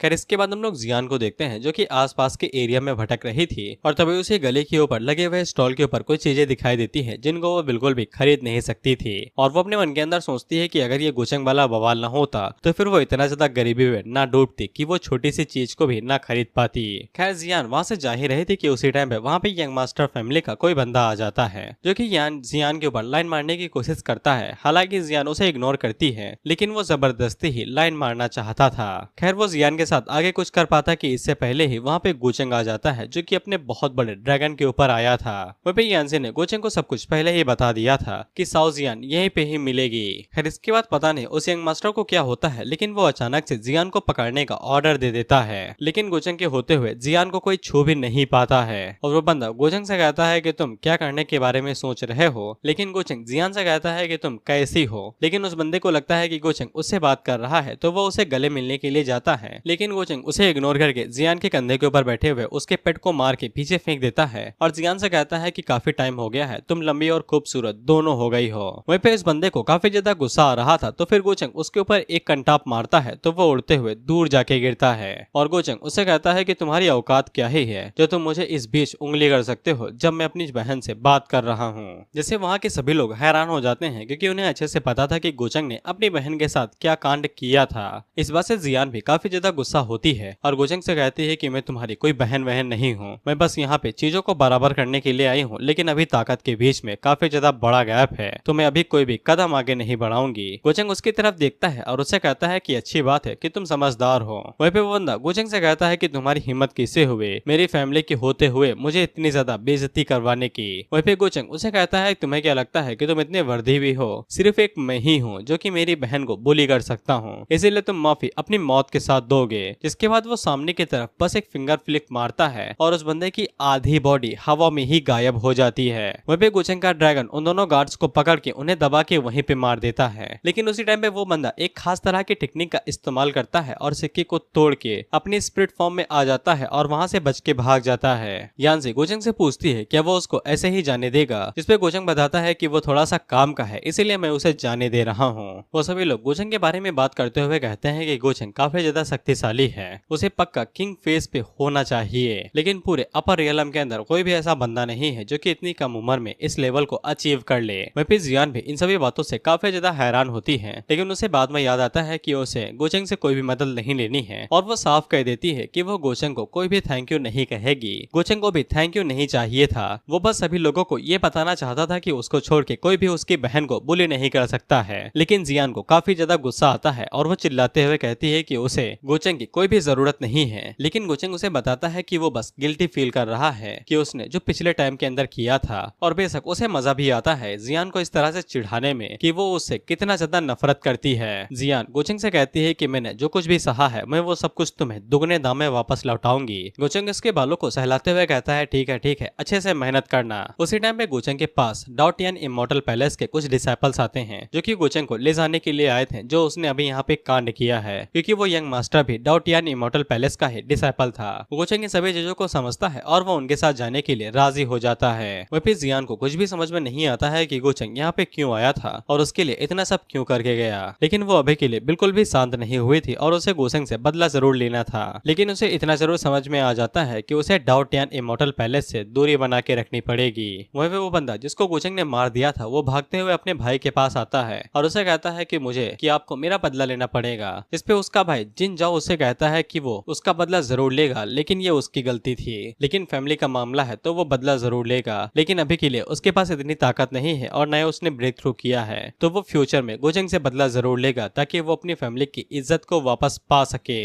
खैर जब गोचेंग डॉटियन पैलेस पहुंचता है तो फिर वहां पे उसके साथ कुछ भी नहीं होता है, बस उसे इन्फॉर्मेशन दी जाती है कि बाकी सभी लोगों ने कौन कौन से हैं जिन्होंने डॉटियन पैलेस को ज्वाइन किया है। साथ ही में नाइट हेवनली फॉक्स क्लैन की जो यिनमी है वो गोचेंग से मिलना चाहती है और ये गोचेंग के पुरानी साथी या फिर सर्वेंट है। खैर इसके बाद गोचेंग अपने घर पे आ जाता है जहाँ पे उसकी ताकत फिर से बढ़ चुकी थी। इसके बाद गोचेंग हमें बताता है कि उसके फादर का प्लान ये है कि गोचेंग को सबसे पहले डॉटियन इमॉर्टल पैलेस का सक्सेसर बनना है और वो पहले ही यंग जनरेशन में सबसे ज्यादा शक्तिशाली है, तो फिर उसके सक्सेसर बनने वाले चीज यहाँ पे किसी काम की ही नहीं है। परेशानी असल में कुछ एल्डर्स हैं जो कि काफी टाइम से डॉटियन पैलेस के साथ निपटते आ रहे हैं और उनके साथ काम करते हैं। खासकर एक एल्डर जिसका नाम ली सुई है और वो डॉटियन इमॉर्टल पैलेस के साथ काफी टाइम से काम करते आ रहे हैं और शायद से उन्हें अंदाजा लग चुका है कि गोचेंग के पास डिमोनिक हार्ट है, इसीलिए उनके होने को भी आसानी के साथ टाला नहीं जा सकता है। इसके बाद गोचेंग हमें बताता है कि जब से वो अपर वर्ल्ड के अंदर आया है तो फिर उसकी डिमोनिक पावर उसकी बॉडी के अंदर फूटती जा रही है, खासकर तब से जब उसने लिंटियन और सुप्रीम मास्टर के एसेंस को एब्जॉर्ब किया है। इसके बाद गोचेंग फैसला करता है कि वो सबसे पहले ये चेक करेगा कि उसके डिमोनिक बॉडी की कल्टीवेशन किस हद तक पहुंच चुकी है। इसके बाद वो सबसे पहले आसपास अपने सील लगाता है जिससे बाहर किसी को भी नहीं पता चलेगा कि उसके पास डिमोनिक एनर्जी है। जिसके बाद वो अपनी बॉडी के अंदर छुपी हुई डिमोनिक एनर्जी को रिलीज करता है, तो हम लोग देखते हैं कि उसके डिमोनिक हार्ट को अभी तक सील करके रखा गया था। इसके बाद गोचेंग उसे हटाता है तो फिर उसका डिमोनिक रूप अनलॉक हो जाता है। इसके बाद वहाँ पे बहुत ज्यादा डिमोनिक एनर्जी रिलीज होती है और देखते ही देखते गोचेंग फॉल्स गॉड फेज तक पहुंच जाता है। लेकिन इतना ही नहीं, उसकी एनर्जी और ज्यादा बढ़ती जाती है जिसके बाद वो ट्रू गॉड फेज तक पहुंच जाता है। लेकिन इतना ही नहीं, जिसके बाद वो हेलबर्ड को बाहर निकालता है तो फिर उसकी पावर और ज्यादा बढ़ जाती है और वो डायरेक्ट हेवनली गॉड फेज तक पहुंच जाता है। वहाँ पे गोचेंग का ये ट्रम्प कार्ड था क्योंकि उसके पास इतनी ज्यादा कल्टीवेशन है कि वो पूरी दुनिया का अकेले ही एनिमी बन सकता है, लेकिन तब भी उसे कोई भी चिंता नहीं है। वो आसानी से अपने ट्रू विलन वाले रास्ते के ऊपर चल सकता है और फाइनल बॉस बन सकता है। उसी टाइम पे एक बंदा गोचेंग को बताता है कि यूमी उसे मिलने के लिए आई है, तो फिर गोचेंग उसे अंदर बुला लेता है। जिसके बाद जब यूमी अंदर आती है तो फिर हमें पता चलता है कि यूमी 9-tailed फॉक्स है और ये गोचेंग की सर्वेंट है। फिर इसके बाद गोचेंग हमें यूमी की कहानी बताता है कि यूमी भी डॉटियन पैलेस की ऑथेंटिक डिसाइपल थी। इसने गोचेंग की पोजीशन के लिए उसके ऊपर अटैक कर दिया था। इसके बाद गोचेंग ने हार्ट डीमन वॉर्म इसकी बॉडी के अंदर प्लांट कर दिया, तब से ये गोचेंग की एक वफादार सर्वेंट बन गई है। जिसके बाद गोचेंग यूमी की पूंछ सहलाने लगता है तो फिर यूमी को चिंता होने लगती है। गोचेंग अपने पास से एक मेडिसिन बाहर निकालता है जो कि हार्ट डीमन वॉर्म की मेडिसिन या फिर एंटीटोड था, क्योंकि हार्ट डीमन वॉर्म हर एक 6 महीने के अंदर यूमी की बॉडी के अंदर पॉइजन फैला सकता था, इसीलिए उसे हर बार गोचेंग के पास आके मेडिसिन लेनी ही पड़ती थी और इसीलिए यूमी उसकी वफादार सर्वेंट बनी हुई थी। वहीं पे यूमी गोचेंग को बताती है कि 6 महीनों के अंदर उससे जितना ज्यादा हो सकता था उतने ज्यादा फिजिकल एसेंस और बाकी सभी चीजों को इकट्ठा कर लिया है। दरअसल गोचेंग के पास डिमोनिक हार्ट टेक्निक है, तो फिर वो आसानी के साथ क्रॉप्स और लोगों के अंदर से उनकी एनर्जी को एब्जॉर्ब या फिर डिवोवर कर सकता है और यूमी गोचेंग के लिए इन्हीं तरह की लाशों या फिर लोगों को इकट्ठा करती है। वहीं पे यूमी से गोचेंग को यह भी पता चलता है कि जियान किसी एल्डर के पास गई हुई है उसका फेवर लेने के लिए। जिसके बाद हम लोग जियान को देखते हैं जो कि एल्डर ली सुई के पास गई हुई थी और वो उनसे पूछती है कि वो क्या चीज पकड़ने के बारे में सोच रहे हैं, जिसपे वो बताते हैं कि इंसान को। जिसके बाद वो जियान से पूछते हैं क्या तुम यहाँ पे अपने भाई को हराने के लिए आए हो और वो चीज वापस लेने के लिए आए हो जो तुमसे छीन ली गई थी। जियान बताती है कि उसके पास पहले ही नई बोन आ चुकी है और उसे कुछ भी नहीं चाहिए, लेकिन वो बस यहाँ पे इंसाफ चाहती है जो भी उसे दर्द इतने सालों के अंदर सहा है। एल्डर ली सुई इतना ही कहते हैं कि गोचेंग अपने डिमोनिक नेचर को दोइस्ट बोन के साथ छुपाना चाहता था, इसलिए उसने जियान की बोन को चुरा लिया, लेकिन इस सब के बावजूद वो अपने डिमोनिक नेचर को छुपा नहीं सकता है और उन्हें जियान से भी काफी ज्यादा उम्मीदें थी। और अगर जियान चाहती है कि वो उनकी डिसाइपल बने तो फिर उन्हें ये प्रूव करना पड़ेगा कि वो इस लायक है। जिसके बाद वो जियान को सामने की तरफ इशारा करते हुए कहते हैं कि सामने की तरफ तुम्हें पाथ टू हेवन दिखाई दे रहा है, तुम्हें गोचेंग के रिकॉर्ड को पीछे छोड़ना पड़ेगा तो ही मैं तुम्हें सिलेक्ट करूंगा।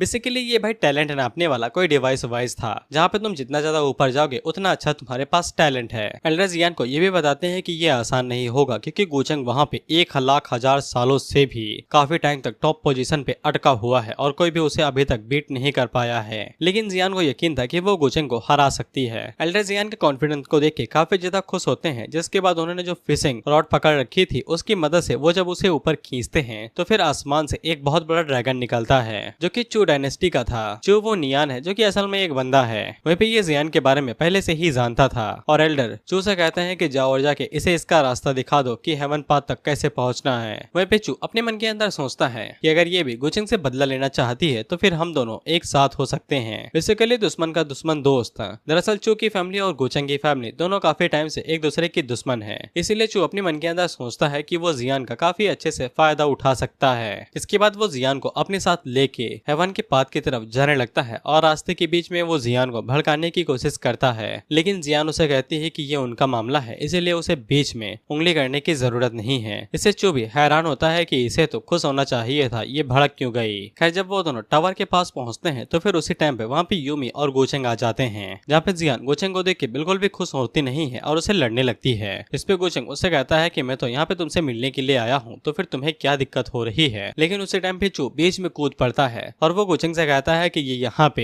हेवनली पाथ को चेक करने के लिए आई थी, इसीलिए तुम इसे बिल्कुल भी रोक नहीं सकते हो। इस पे गोचेंग चू से कहता है कि तुम्हें ज्यादा उछलने की जरूरत नहीं है एल्डर के नाम पे, और तुम्हें क्या लगता है कि वो यहाँ पे बीच में आके इस मामले के अंदर लड़ाई करेगा जो यंगर जनरेशन के बीच में हो रहा है। और बाद में गोचेंग चू को घूरते हुए कहता है, क्या मैंने तुम्हें इजाजत दी कि तुम बीच में मुझे परेशान कर सकते हो जब मैं अपनी बहन के साथ बात कर रहा हूँ। इससे चू को गुस्सा आने लगता है और वो गोचेंग से कहता है कि ज्यादा उड़ो नहीं। इस पे गोचेंग उससे कहता है कि उड़ूंगा तो तुम क्या कर लोगे। जिसपे आसपास के जो भी लोग थे वो सभी देखते हुए कहते हैं कि गर्मा गर्मी का माहौल है, लगता है कि लड़ाई होने वाली है। अब इससे चू को गुस्सा आ जाता है, जिसके बाद वो डायरेक्ट गोचेंग के ऊपर अटैक कर देता है, लेकिन गोचेंग अपनी वर्ड की पावर का इस्तेमाल करते हुए अटैक को काफी आसानी के साथ डॉज कर लेता है। इसके बाद गोचेंग चू के सामने आता है और उससे कहता है कि तुम्हें ऐसा क्यों लगा कि तुम मेरे ऊपर अटैक कर सकते हो। इसके बाद गोचेंग चू के ऊपर एक जोरदार अटैक करता है, जिससे चू के कपड़े फट जाते हैं और वो उड़ते हुए जाके पिलर से जा टकराता है। इससे वो सभी लोग हैरान होकर कहते हैं कि इसने इतनी आसानी के साथ चू को हरा दिया,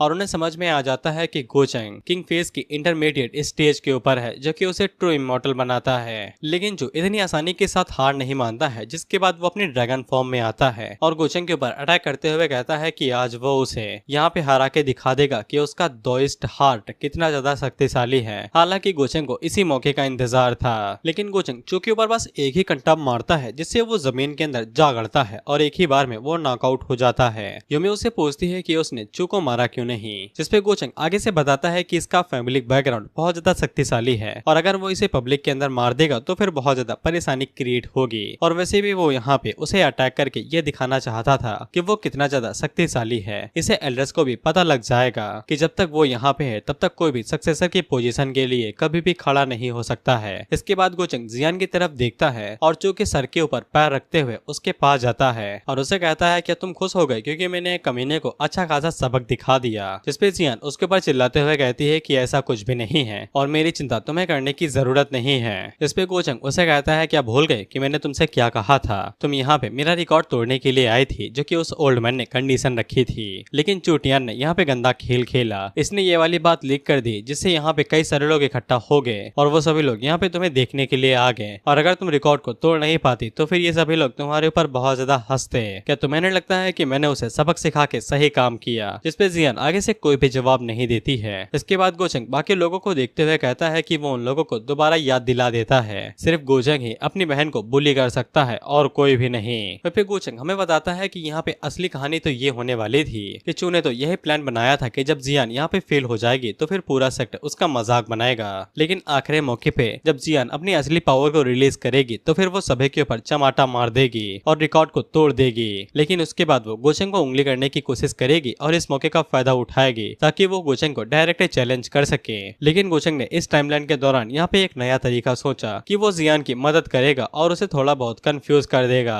और वो जियान से कहता है कि उसे उसके ऊपर विश्वास है कि वो आसानी के साथ उसके रिकॉर्ड को तोड़ सकती है क्योंकि वो है तो उसी की बहन। और वो उसके सर को सहलाते हुए कहता है कि तुमने काफी सालों तक मेहनत की है, अगर तुम मेरे रिकॉर्ड को नहीं तोड़ोगी तो फिर और कौन तोड़ सकता है। लेकिन वो बाद में जियान को परेशान करते हुए कहता है कि ये मत सोचना कि तुमने रिकॉर्ड को तोड़ दिया है तो फिर तुम मुझे हरा भी सकती हो। इसे जियान को ये बात पता चल जाती है कि गोचेंग को पहले से ही पता था कि वो सीक्रेटली कल्टीवेट कर रही है और उसे मारने का इरादा कर रही है, लेकिन इसके बावजूद गोचेंग ने उसे कुछ भी नहीं किया और उसे ऐसा लगने लगता है कि गोचेंग ने पिछले सालों में जो भी कुछ उसके साथ किया होगा, यानी कि दोइस्ट बोन को उसकी बॉडी से खींच के बाहर निकाल लेना, ये मजबूरी में किया होगा। हालांकि जियान इस बात के ऊपर अभी यकीन नहीं करती है और इसे साइड में कर देती है। खैर इसके बाद जियान फ्लोर के ऊपर जाती है और वहाँ पे चढ़ना शुरू कर देती है। बस तुम्हें इसके ऊपर सीढ़ियां चढ़ते जाना है, लेकिन जो प्रेशर होगा वो तुम्हें रोकने की कोशिश करेगा और जितनी ज्यादा तुम्हारे पास एनर्जी होगी तुम उतने ज्यादा फ्लोर चढ़ते जाओगे। हम देखते हैं कि जब जियान चढ़ने की कोशिश कर रही थी तो फिर जंजीरें उसके पैरों को पकड़ने लगती हैं, लेकिन वो धीरे धीरे चढ़ते जाती जाती है, चढ़ते जाती है और बिना किसी दिक्कत के 15वें फ्लोर तक पहुंच जाती है। लेकिन 15वें फ्लोर को पार करते करते उसकी हालत खराब होने लगती है, लेकिन इसके बावजूद वो खुद के ऊपर जोर देते देते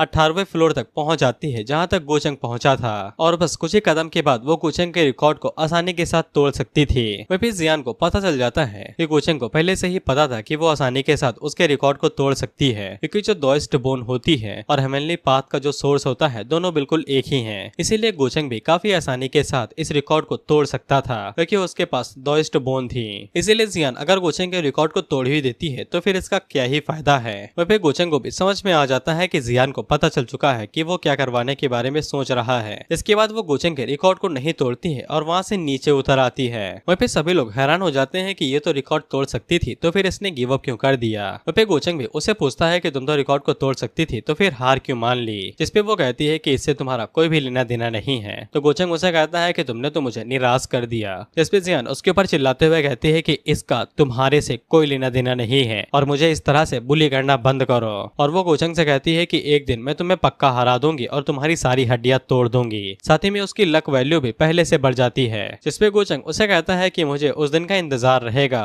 जिसके बाद हम लोग एशियन ये फैमिली को देखते हैं, जहाँ पे हम लोग आंट जुए को देखते हैं, जो कि लिली से पूछती हैं कि ये चैन को मरे हुए काफी ज्यादा टाइम हो गया है, क्या तुम अभी भी उसके लिए गिल्टी फील कर रही हो। जिसपे लिली अचानक से कहती है कि ये चैन बस एक चींटी था जिसके बुरे इरादे थे, तो फिर उसे ये चैन के लिए बुरा क्यों लगेगा। लेकिन जब से वो अपर वर्ल्ड के अंदर आई है तब से उसकी मेमोरी कुछ खो गई है, लेकिन बदले में उसे कुछ मेमोरी भी मिली है, लेकिन वो क्या है उसे कुछ समझ में नहीं आ रहा है। उसी टाइम पे वहाँ पे लिली का बड़ा भाई आता है जिसका नाम ये लैंग टियान था, और वो लिली से कहता है कि ऐसा लगता है कि तुम थक गई हो, तुम्हें आराम कर लेना चाहिए। जिसपे लिली अपने भाई से पूछती है क्या उसने गोचंग के बारे में सुना है। जिसपे लैंग टियान आगे से बताता है कि उसने गोचंग के बारे में सुना है, जो कि लोअर वर्ल्ड के अंदर गया हुआ था। और वो लिली से पूछता है क्या तुम्हारी मुलाकात उसके साथ हो गई थी और क्या उसने तुम्हें ज्यादा परेशान किया क्या। जिसपे लिली बताती है कि वो सिर्फ गोचंग के बारे में जानना चाहती है और कुछ भी नहीं। जिसपे लैंग टियान आगे से कहता है कि उसने भी गोचंग के बारे में सुना है और यंगन जनरेशन में उससे ज्यादा शक्तिशाली अभी यहाँ पे कोई भी नहीं है। उसी टाइम पे वहाँ पे एक सर्वेंट आता है जो कि लैंग टियान को बताता है कि येलिंग नाम का एक बंदा आया है जो कि उसे चैलेंज करना चाहता है और काफी सारे लोग वहाँ पे इकट्ठा हो गए हैं। लिली पूछती है कि ये येलिंग कौन है जो कि अपने भाई को चैलेंज करना चाहता है। जिसपे लैंग टियान बताता है कि जब वो सक्सेसर बनने के लिए फाइट कर रहा था तब उसने गलती से येलिंग के फादर को इंजर्ड कर दिया था, जबकि लैंग टियान ने काफी ज्यादा पैसे कंपनसेट के तौर पे दे दिए हैं। लेकिन इसके बावजूद येलिंग यहाँ पे आके उसे चैलेंज कर रहा है, क्योंकि हाल ही में उसकी किस्मत खुल चुकी है और उसकी कल्टीवेशन काफी ज्यादा बढ़ चुकी है। हालांकि लैंग टियान अभी इस चैलेंज को इग्नोर कर देता है, क्योंकि उनकी फैमिलीज ने वादा किया था कि वो इस मामले को और ज्यादा नहीं भड़काएंगे। इसके बाद हम लोग मिंग को देखते हैं जो कि गोचंग के पिछली लाइफ में किए गए कर्म कांडों के बारे में सोच रही थी, या फिर मैं ये कहूँ कि ये गोचंग के फ्यूचर के बारे में सोच रही है। कुछ ही महीनों के बाद यहाँ पे डाउ टियान इमॉर्टल सेट का एक असली कंपटीशन होने वाला है, जहाँ पे हर एक डिसाइपल लड़ाई करेगा ट्रू इमॉर्टल बनने के लिए। लेकिन असली बवाल तो तब शुरू होगा जब most important treasure immortal path के लिए सामने आएगा, जो कि इमॉर्टल स्पिरिट होगी। काफी सारे लोग इकट्ठा होंगे उसे पाने के लिए, लेकिन कोई भी उसे पा नहीं पाएगा क्योंकि वो अचानक से गायब ही हो जाएगी। और इन सभी चीजों को गायब करने के पीछे हमारे गोचंग का ही हाथ था। साथ ही में मिंग को ये भी पता था कि उसके प्यारे हस्बैंड की जो कल्टीवेशन है वो बाहर से जितनी दिखती है उतनी है नहीं। यहाँ तक कि उसने जियान को भी नहीं छोड़ा था और उसे खत्म करके उसकी लाश ही गायब कर दी थी।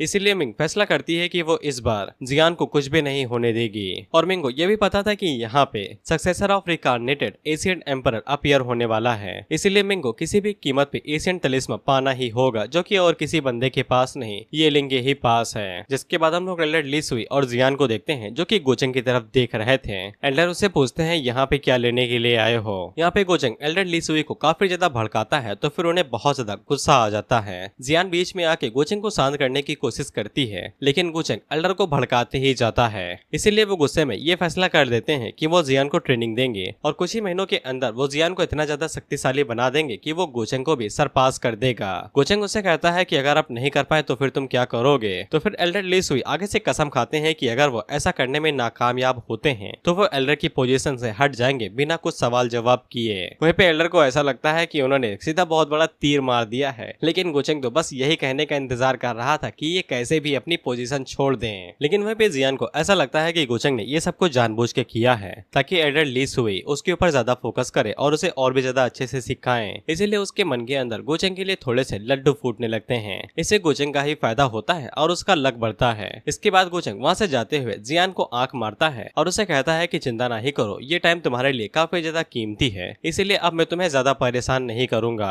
गुचेंग के जाने के बाद एल्डर फूट पड़ते हैं और चिल्लाते हुए कहते हैं कि ये बहुत ज्यादा कमीना है, और वो जियान से कहते हैं कि तुम चिंता नहीं करो, मैं तुम्हें बहुत ज्यादा अच्छे से ट्रेन करूंगा और कुछ ही दिनों के अंदर तुम उसका मार मार के भरता बना दोगी। जियान को एल्डर से ये भी पता चलता है कि गुचेंग के पास डिमोनिक एनर्जी या फिर डिमोनिक नेचर जैसा कोई तो चीज है जो कि उसे भटकाती है और उसे कंट्रोल कर पाना काफी ज्यादा मुश्किल है। और एल्डर ये भी बताते हैं कि अगर गुचेंग के पास उसका डिमोनिक नेचर ना होता तो फिर उन्होंने गुचेंग को काफी टाइम पहले ही अपना डिसेबल बना लिया होता।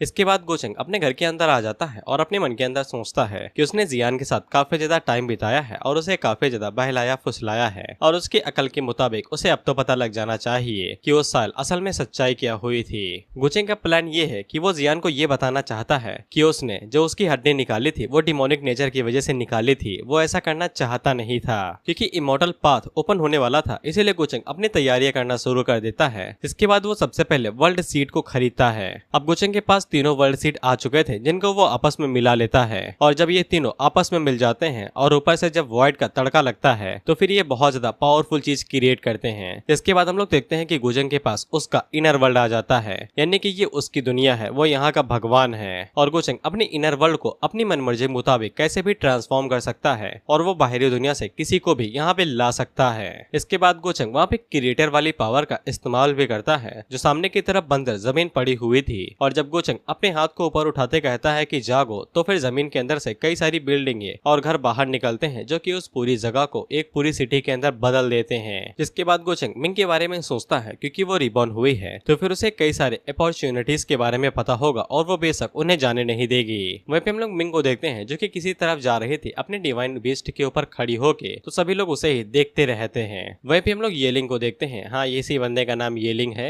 और ये भी मिंग के ऊपर लाइन मारने की कोशिश कर रहा था। खैर इसके पास एक लॉकेट है जिसके अंदर कोई तो आत्मा घुसी हुई है जो कि इसे गाइड करती है और बताती है कि औरतें छोड़ो, सीधा मंजिल पे ध्यान दो, तुम्हें किसी भी हालात में डॉट यानी इमॉर्टल पैलेस के अंदर दाखिला लेना ही है। हमें पता चलता है कि मिंग यहाँ पे एशियंट रिकार्नेशन सिंबल को लेने के लिए आई है जो कि येलिंग के पास है, और लैंग टिया ने यहाँ पे येलिंग के साथ फाइट की थी जिसके बाद वो बुरी तरीके से हारा गया था और उसे काफी ज्यादा नुकसान हुआ था। लेकिन इन सभी चीजों की वजह से येलिंग काफी ज्यादा फेमस हो गया था, जिसके बाद उसने दबदबे के अंदर आके गुचेंग से भी पंगा लेने की कोशिश की थी। लेकिन अभी उसकी ताकत सिर्फ ड्यूक फेस तक ही होगी, इसीलिए ये परफेक्ट टाइम होगा मिंग के लिए कि वो उस एशियंट सिंबल ऑफ रिकार्नेशन को ले सके, इसीलिए वो यहाँ पे ब्लैक स्टोन सिटी के अंदर आई हुई है। खैर येलिंग भाई साहब जैसे ही सिटी के अंदर एंटर होते हैं तो फिर उनका स्वागत सीधा अरे फॉर्मेशन के धमाकेदार हमले से किया जाता है। हालांकि जो लॉकेट था वो अपनी एबिलिटीज का इस्तेमाल करके उसे बचा लेता है और येलिंग चिल्ला के पूछता है कौन है जिसने मेरे ऊपर अटैक किया। इसके बाद आसपास 4 एल्डर बाहर निकलते हैं जो कि मिंगिंग की तरफ से ही भेजे गए थे और ये सभी लोग सेंट कल्टीवेटर थे। येलिंग उन लोगों से पूछता है कि बिन बात के मेरे ऊपर अटैक क्यों किया, क्या चाहिए तुमको मुझसे। उसी टाइम पे वहाँ पे मिंग आती है जो कि येलिंग से कहती है कि माफ कर दे लेकिन मुझे तेरा एशियंट सिंबल ऑफ रिकार्नेशन चाहिए। वहीं पे येलिंग हैरान होता है कि उसने ये बात अपने दांतों तले दबाए रखी थी, किसी को पता कैसे चल गई, और वो मिंग से पूछता है कि तुम्हें कैसे पता चला, लेकिन मिंग उसे कहती है कि मरते हुए आदमी को ज्यादा जानने की जरूरत नहीं है। इसके बाद वो अपने हाथ से इशारा करती है तो चारों एल्डर्स आगे बढ़ते हैं और येलिंग की कब्र खोदने के लिए फावड़ा उठा लेते हैं। वहीं पे वो लॉकेट येलिंग से कहता है कि बच्चे जल्दी से उस मूव का इस्तेमाल कर अगर जिंदा रहना चाहता है, और मैं बस इतना ही कर सकता हूँ, नहीं तो तेरी कब्र पक्का खुद जाएगी। इसके बाद वो चारों एल्डर पूरी ताकत से साथ येलिंग के ऊपर अटैक करते हैं और वहाँ पे तगड़ा धमाका होता है, लेकिन तब तक येलिंग ने उस लॉकेट वाले मूव का इस्तेमाल कर लिया था। जिसके बाद हम लोग देखते हैं कि उस लॉकेट के अंदर से लाजवाब पावर बाहर निकलती है जिसका ऑरा ग्रेट सेज फेस का था। जिसके बाद वो सभी एल्डर भागते हुए मिंग के पास जाने लगते हैं उसको प्रोटेक्शन देने के लिए। वह भी मिंग भी इस बात से हैरान हो जाती है कि इसके पास ये पावर कहाँ से आ गई, क्योंकि मिंग के पास ये इन्फॉर्मेशन थी ही नहीं। वहीं पे येलिंग मिंग के ऊपर अटैक करते हुए कहता है कि मुझे औरतें पसंद है लेकिन घटिया नहीं। इसके बाद वो डायरेक्ट मिंग के ऊपर अटैक कर देता है। वहीं पे मिंग आगे से कोई तलिस्मा वलिस्मा इस्तेमाल कर पाते कि उससे पहले ही कोई येलिंग से कहता है कि पीछे हट जा। इसके बाद वहाँ पे एक और तगड़ा धमाका होता है और ये भी power level great sage stage का था। हम देखते हैं कि वहाँ पे सिस्टर यांजी आ जाती हैं। वो लॉकेट वाली आत्मा जैसे ही सिस्टर यांजी को वहाँ पे देखता है, और सिस्टर यांजी का लेवल भी एकदम बराबर का था, वो भी ग्रेट सेज कल्टीवेटर की थी, इसीलिए वो येलिंग को लेके तुरंत वहाँ से खिसक लेता है, नहीं तो येलिंग पक्का मारा जाएगा। वह भी मिंग को अब समझ में आ जाता है कि येलिंग गुचेंग के हाथों से क्यों बच चुका था लड़ाई करने के बावजूद, क्योंकि उसने इसी तरह की टेक्निक का इस्तेमाल किया होगा अपनी जान बचाने के लिए। इसके बाद मिंग सिस्टर यांजी से पूछती है कि वो कौन है और उसकी मदद क्यों की। की, जिसपे सिस्टर यांजी उसे बताती है कि गोचंग ने उसे ऑर्डर दिए थे मिंग की रक्षा करने के लिए, इसीलिए वो यहाँ पे आई थी। जिससे मिंग हैरान हो जाती है क्योंकि पिछली लाइफ के दौरान गोचंग के पास कभी भी यांजी सिस्टर जैसी कोई औरत नहीं थी जिसका लेवल इतना ज्यादा हाई था। वहीं पे सिस्टर यांजी जाने से पहले मिंग को बता जाती हैं कि गोचंग ने उसे किसी काम के लिए वहाँ पे बुलाया है और वो देरी नहीं करें। वहीं पे मिंग को काफी ज्यादा गुस्सा आता है क्योंकि वो सिटी के अंदर आई नहीं कि उससे पहले ही गोचंग को पता चल चुका और उसने एक ताकतवर कल्टीवेटर को उसे बुलाने के लिए भी भेज दिया। जबकि यहाँ पे रिकार्डिनेटर हमारी मिंग है, उसके पास एडवांटेज होना चाहिए, लेकिन वो गोचंग से अभी भी कोसों दूर पीछे है और वो अपने मन के अंदर सोचती है कि साला ये जब से नीचे गया है तब से कुछ ना कुछ कमाल की चीजें अपने पास से निकाल ही रहा है। और मिंग अपने मन के अंदर सोचती है कि उसे अब दोबारा गोचंग के इंटेंशन चेक करने पड़ेंगे कि उसका इरादा क्या है। अब इसके बाद हमें एशियन सिटी ऑफ डाओटियान चॉर्ट्सटियान टावर दिखाया जाता है। अब मैं इसके बारे में तुम्हें ज्यादा नहीं बताऊंगा, बस इतना जान लो कि ये अभी होटल की तरह हो रखा है क्योंकि इमोर्टल पाथ ओपन हो चुका है, तो यंगन जनरेशन होंगे वो सभी लोग यहाँ पे इकट्ठा होंगे और ये जगह उनके लिए होटल की तरह काम करेंगी। दिन के वक्त वो लोग ट्रेनिंग और लड़ाई धड़ाई के लिए जाएंगे और रात के टाइम पे वापस आके यहाँ पे आराम कर सकते हैं। साथ ही में ये बड़े बड़े सेक्ट के लिए पार्लियामेंट का भी काम करता है। खैर इसके बाद वहाँ पे सिस्टर यांजी आ जाती हैं जो कि गोचंग को बता देती हैं कि वहाँ पे क्या क्या हुआ था और वो येलिंग को रोक सकती थी, लेकिन उन्होंने रोका नहीं था क्योंकि इससे वो गोचंग के प्लान को खराब कर सकती थी। गोचंग को भी समझ में आ जाता है कि मिंग वहाँ पे अपनी पुरानी मेमोरीज के बलबूते पे गई हुई थी, लेकिन उसकी मेमोरीज उसके किसी काम में नहीं आई। वहीं पे गोचंग अपने मन के अंदर येलिंग को लेके सोचता है कि साला उसके पास ऐसी सीक्रेट टेक्निक आ कैसी गई और उसी टाइम पे सिस्टम उसे बताता है कि नया सन ऑफ फेट आया है, जल्दी से रेडी हो जाओ। इस पे गोचंग को समझ में आ जाता है कि अब आगे क्या करना है। इसके बाद वो सिस्टर यांजे से जाने के लिए कहता है। यहाँ पे सिस्टम ने गोचंग को किसी पर्सनैलिटी या फिर आइडेंटिटी के बारे में नहीं बताया है, इसीलिए गोचंग को अपने हाथों से ही न्यू सन ऑफ फेट को ढूंढना पड़ेगा कि आखिर वो बंदा कौन है। और ये न्यू सन ऑफ फेट गोचंग के कनेक्शन के अंदर ही होगा, क्योंकि अगर कोई ऐसा बंदा होता है जो गोचंग के कनेक्शन के अंदर नहीं है तो फिर सिस्टम उसे डायरेक्ट बता देता है। इसके बाद हम लोग टावर के अंदर आते हुए कई सारे यंगर जनरेशन के लोगों को देखते हैं और ये सभी यहाँ पे काफी ज्यादा खुश थे क्योंकि ये पूरी सिटी ही इमॉर्टल पाथ के लिए ओपन होने वाली थी और यहाँ पे कई सारी अपॉर्चुनिटीज हो सकती थी जो कि इन लोगों के लिए काफी ज्यादा फायदेमंद हो सकती थी,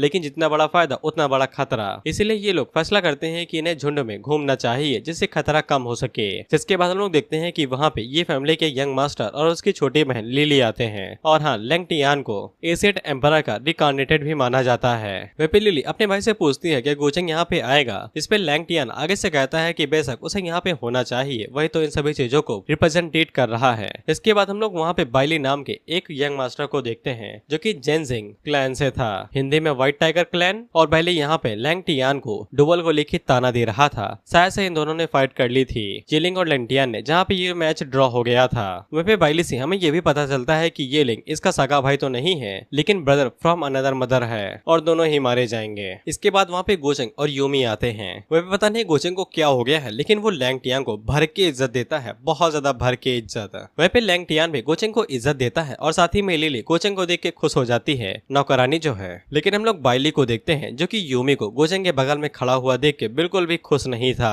वह पे गोचंग लैंगटियान और लिली के साथ काफी ज्यादा बातें करता है और उनकी बातों से उसे इतना तो समझ में आ जाता है कि इसका टारगेट यहाँ पे येलिंग हो सकता है, लेकिन लैंगटियान बिल्कुल भी नहीं हो सकता है क्योंकि लैंगटियान तो सीधा बच्चा है और जो सन ऑफ फेट होते हैं वो बहुत ज्यादा कमीने और पाखंडी होते हैं। उसी टाइम पे गोचंग के पास सिस्टम का नोटिफिकेशन आता है जो कि उसे बताता है कि सन ऑफ फेट का जो रिलेशनशिप है प्यार मोहब्बत वाला, उसे डिस्ट्रॉय कर दो। गोचंग अपने मन के अंदर सोचता है निब्बा निब्बी का खेल और उसी टाइम पे बाइली आगे बढ़ता है जो कि यूमी को बुलाता है। इससे गोचंग को समझ में आ जाता है, अच्छा। इसके बाद गोचंग वहाँ पे अपनी चालें चलना शुरू करता है और वो यूमी से कहता है कि तुम्हारा फियांसे तुम्हें बुला रहा है, क्या तुम उसे जवाब नहीं दोगे या फिर तुम मेरी वजह से काफी ज्यादा सावधानी से आगे बढ़ रही हो। जिससे वहाँ पे सभी लोग बात करने लगते हैं कि बाइली और यूमी का ऐसा भी रिलेशनशिप है क्या, लेकिन मैंने तो ये सुना था कि गोचंग यहाँ पे भी सभी चीजों को मैनेज कर रहा है, यहाँ तक कि एल्डर्स भी हैं वो भी उससे ज्यादा पंगे लेने के बारे में नहीं सोचते हैं। हालांकि यूमी भी उसी की तरह एक ऑथेंटिक डिसाइपल है, लेकिन ऐसा लगता है कि यूमी उसे डर रही होगी। इससे बाइली के अंदर हीरो वाले गुण जाग जाते हैं और वो गोचंग से कहता है कि यूमी से दूर रहो। इस पे गोचंग आगे से कहता है कि मैं क्या कर रहा हूँ, मैं तो एक अच्छे बच्चे बड़े भाई की तरह उसे बस गाइडेंस दे रहा हूँ। लेकिन बाइली गोचंग से चिल्लाते हुए कहता है कि ये सब बकवास है, भले ही तुम शक्तिशाली हो लेकिन मुझे कमजोर मत आको।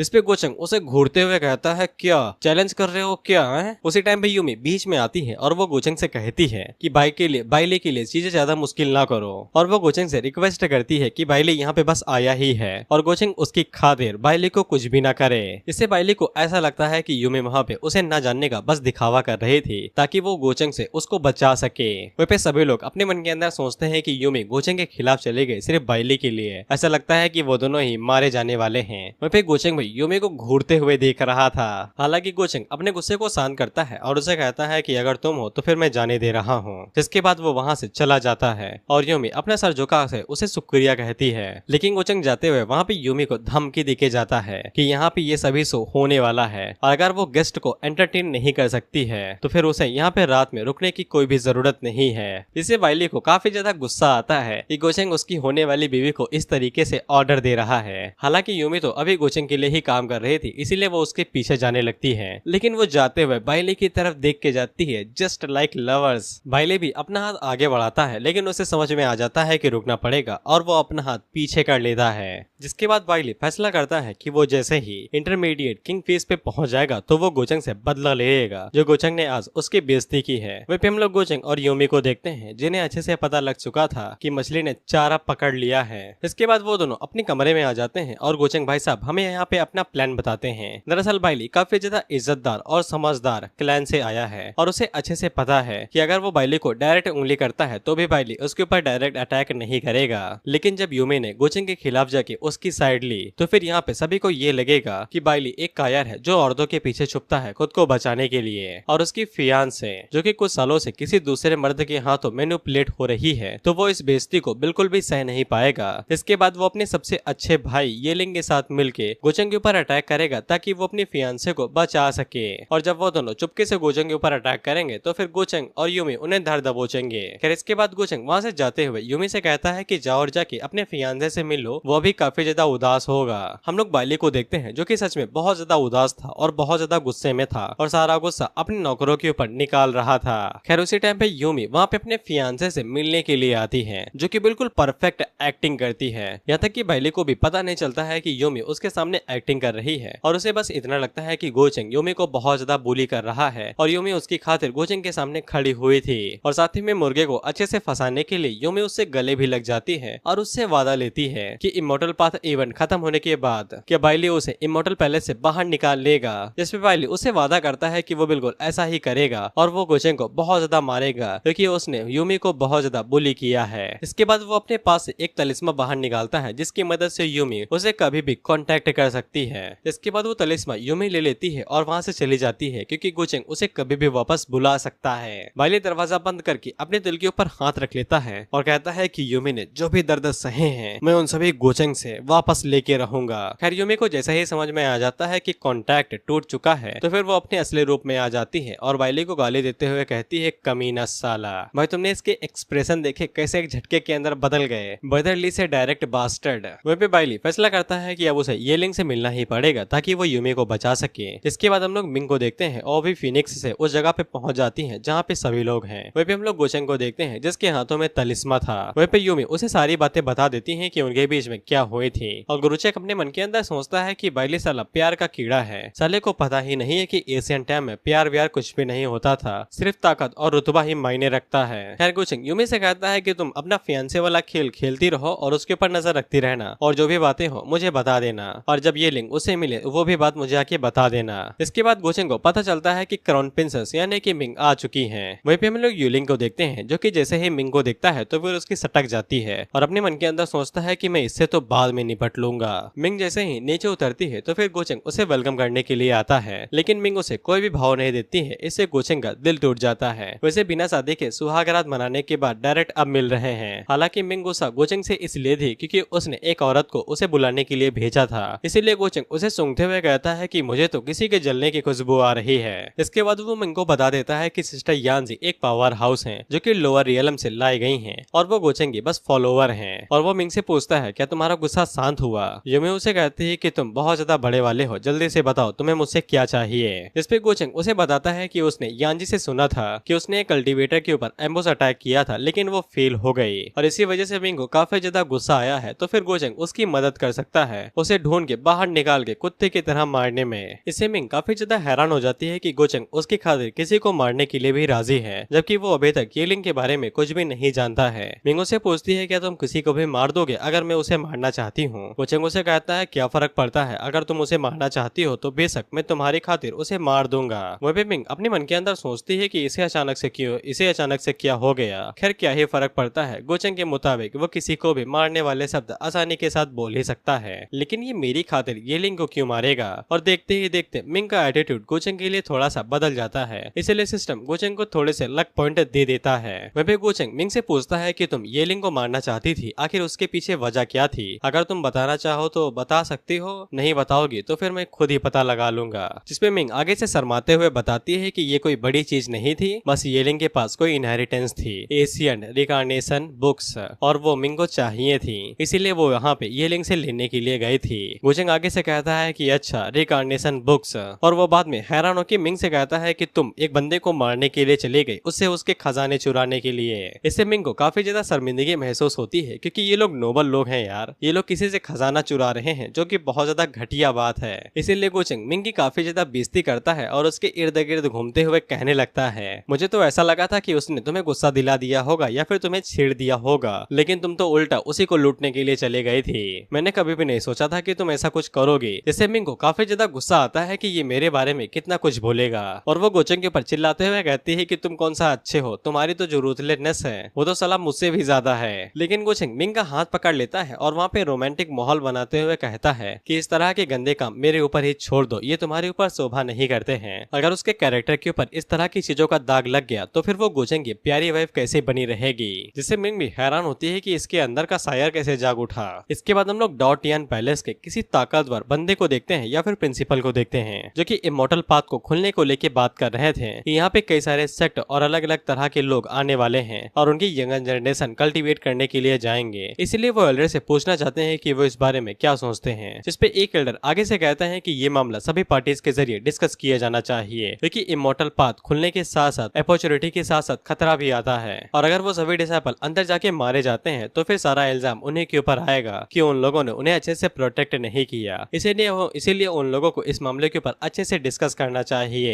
एक फीमेल लीडर आगे से कहती है कि वो जगह बहुत ज्यादा कमाल की है और वहाँ पे कई सारी अपॉर्चुनिटीज हो सकती हैं, लेकिन वहाँ पे कई सारे अलग अलग जगह हैं जहाँ पे एशियन मिस्ट है। यहाँ तक कि वो एल्डर्स अगर अंदर जाएं तो वो खुद की लोकेशन के बारे में पता नहीं लगा सकते हैं, लेकिन यंगन जनरेशन के लिए अगर वो वहाँ पे ट्रेनिंग करने के लिए जाते हैं तो फिर कैजुअलिटी रेट बहुत ज्यादा हाई होगा, यानी कि मौतों का रेट। वहाँ पे एक एल्डर थे, अब वो आगे से कहते हैं कि भाड़ में गई ये सारी चीजें, अगर मामला जिंदगी और मौत का ही है तो फिर हम लोग उन्हें पहले ही बता देते हैं कि अगर वो लोग अंदर जा रहे हैं तो सवारी अपने सामान की खुद जिम्मेदार है, अगर उनके साथ अंदर कुछ भी होता है तो फिर ये उनकी गलती नहीं रहेगी। इस पे एक एल्डर आगे से कहते हैं कि एल्डर यान की बात बिल्कुल ठीक है, उन्होंने जो कहा है वो बात काफी ज्यादा अच्छी है, हमारा डॉटियन इमोर्टल पैलेस पूरी तरीके से जिम्मेदारी थोड़ी ना ले सकता है। जिसपे दूसरे एल्डर भी आगे से यही कहते हैं कि हम लोगों को ये बात बिल्कुल क्लियर कर देनी चाहिए, अगर वो लोग इसे एक्सेप्ट करते हैं तो फिर एक्सेप्ट करें, नहीं तो पीछे हट जाएं। जिसपे जो प्रिंसिपल थे वो आगे से कहते हैं कि यंगन जनरेशन में कई सारे जीनियस यहाँ पे इकट्ठा हुए हैं और अगर वो आपस में लड़ेंगे इस बात को रोका ही नहीं जा सकता है, और एक होस्ट के नाते अगर वो लोग कुछ भी नहीं करते हैं तो फिर उनकी एकेडमी के लिए ये बहुत ज्यादा शर्मिंदगी की बात होगी। जिसपे एल्डर यान आगे से कहते हैं कि उनके पास 5 ग्रेट ऑथेंटिक डिसाइपल हैं, जिनमें से चू जिसका 2 स्टार्स पहले ही डैमेज हो चुका है और वो अपने इमोर्टल पैलेस वापस लौट चुका है, बाकी बचे 3 वो भाई सर्कुलेशन के अंदर जा चुके हैं, उनसे कोई उम्मीद ही नहीं है, और बाकी बचे हुए बाकी सब वो साले इतने बेवकूफ है कि उनसे कोई उम्मीद ही नहीं की जा सकती है। वही एल्डर यान सैवेज है, सीधा जवाब देते हैं। इसके बाद वो सभी एल्डर ली सुई की तरफ देखने लगते हैं, जिसपे एल्डर यान उन लोगों से चिल्लाते हुए कहते हैं कि गधों मेरी तरफ क्यों देख रहे हो, मेरा इससे कोई लेना देना नहीं है, पैलेस की रेपुटेशन गई तेल लेने, और अगर तुम लोग ये सोच रहे हो कि मैं अपना पर्सनल रिवेंज के चक्कर में तुम लोगों के बहकावे में आ जाऊंगा तो बिल्कुल भी मत सोचना। इसपे एक एल्डर आगे से कहता है कि नहीं नहीं हम ऐसा नहीं करेंगे, हम लोग कैसे एक जूनियर के खिलाफ कोई भी लफड़ा कर सकते हैं, और वो आगे से कहते हैं कि अगर हम लोग गोचेंग को ये मौका देते भी हैं तो भी हमें लगता है कि वो हमारे पैलेस के ऊपर कोई खतरा डाल सकता है। जिसपे एल्डर ली सुई आगे से कहते हैं कि हमें घंटा फर्क नहीं पड़ता है गोचेंग क्या करता है, क्या लेना देना है, उसके जो भी एक्शन है उसका कोई भी अंदाजा नहीं लगा सकता है, लेकिन मेरी मानो तो फिर हम लोग उसे ही मौका दे सकते हैं, क्योंकि वो कभी भी सेक्ट के इंसेक्टर के खिलाफ बगावत नहीं करेगा, और अगर वो हमारे पैलेस को रिप्रेजेंटेट करता है तो फिर इससे हमारा स्टेटस बना रहेगा। बेसिकली यहाँ पे पैलेस के सक्सेसर के लेके बात हो रही थी कि कौन सक्सेसर बनने वाला है। वहीं पे गोचेंग ने पहले ही सारी चीजें सेट कर दी थी कि किसी भी रास्ते से चले जाओ सक्सेसर तुम्हें गोचेंग ही मिलेगा। अब इसके बाद एल्डर फंस जाते हैं, अब उन्हें गोचेंग से मिलने के लिए जाना ही पड़ेगा बातें करने के लिए, और इसी के साथ ये एपिसोड यहीं पे खत्म होता है।